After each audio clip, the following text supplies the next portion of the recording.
অমর 21 বইমেলা 2026 এসবিটিভি নিয়মিত আয়োজন বইমেলা প্রতিদিন। সঙ্গে আছে আমি বিএম এরশাদ। দর্শক আপনাদেরকে জানাচ্ছি স্বাগত। এখন এই মুহূর্তে আমার সঙ্গে যিনি এসবিটিভির সঙ্গে যুক্ত হয়েছেন তিনি বর্তমান সময়ের একজন আলোচিত লেখক এবং বাচিক শিল্পী, মিডিয়া ব্যক্তিত্ব, অ্যাডভোকেট শিমুল পারভিন। শিমুল পারভিন, আপনাকে এসবিটিভির পক্ষ থেকে স্বাগত। আপনি কেমন আছেন?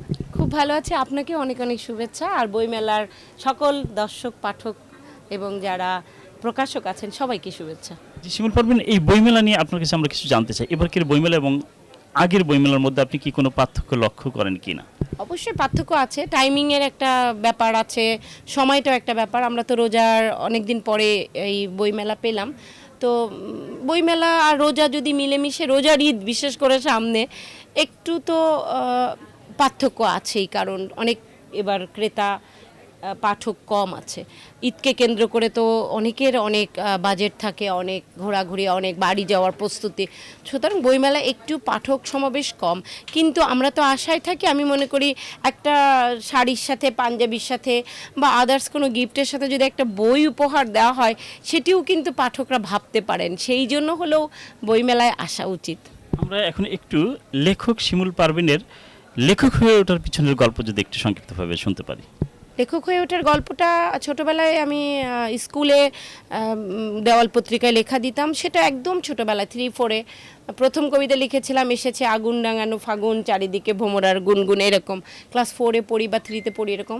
এরপরে কিন্তু আমি ম্যাগাজিনে লেখা দেওয়া শুরু করি। এই করতে করতে 11 সালে প্রথম বই আসে অনন্যা থেকে, আর তারপর থেকে এখন পর্যন্ত 59টি বই আমার। এই যে এত লেখার মধ্য দিয়ে এবার শিমুল পারভিন পাঠকদের জন্য কি নিয়ে আসছেন? এবার 2টি বই এনেছি। যে নামে ডাকো তুমি, প্রতিবিম্ব প্রকাশ, 201-202 স্টল থেকে। এটি আমার 58তম বই। আর পথচাওয়াতে আনন্দ, এটি শ্রুতি নাটকের বই।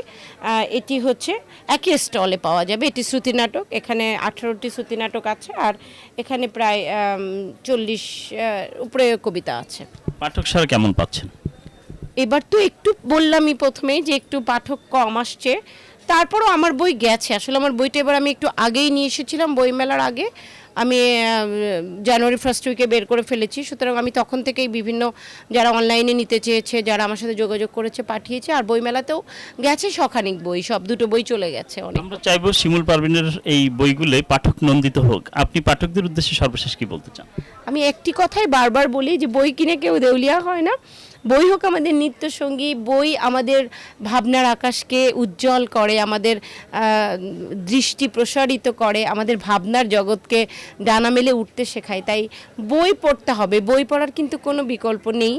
এবং মেলামুখী হতে হবে, মেলায় আসতে হবে। বই মেলা আমাদের প্রাণের মেলা, আমাদের ভালোবাসার জায়গা। আমরা সবাই বইকে ভালোবাসি, বইকে আমাদের নিত্যদিনের সঙ্গী করে রাখি, সেটি হবে আমার প্রত্যাশা। আপনাকে অসংখ্য ধন্যবাদ আমাদের এসবিটিভির সঙ্গে থাকার জন্য। আপনাকেও ধন্যবাদ, এসবিটিভিকেও অনেক ধন্যবাদ। এই টিভির উত্তরোত্তর সাফল্য কামনা করছি। শিমুল পারভিন অসাধারণ কবিতা লেখেন এবং কবিতা আবৃত্তি করেন। যেখানে কবিতা নেই সেখানে প্রেম নেই, বিপ্লব নেই, স্বাধীনতা নেই, তুমি নেই, আমি নেই, কিচ্ছু নেই। প্রিয় পাঠক, বইমেলায় আসুন এবং শিমুল পারভিনের বইগুলো আপনারা সংগ্রহে রাখুন। ভালো থাকুন, এসবিটিভির সঙ্গে থাকুন। ধন্যবাদ।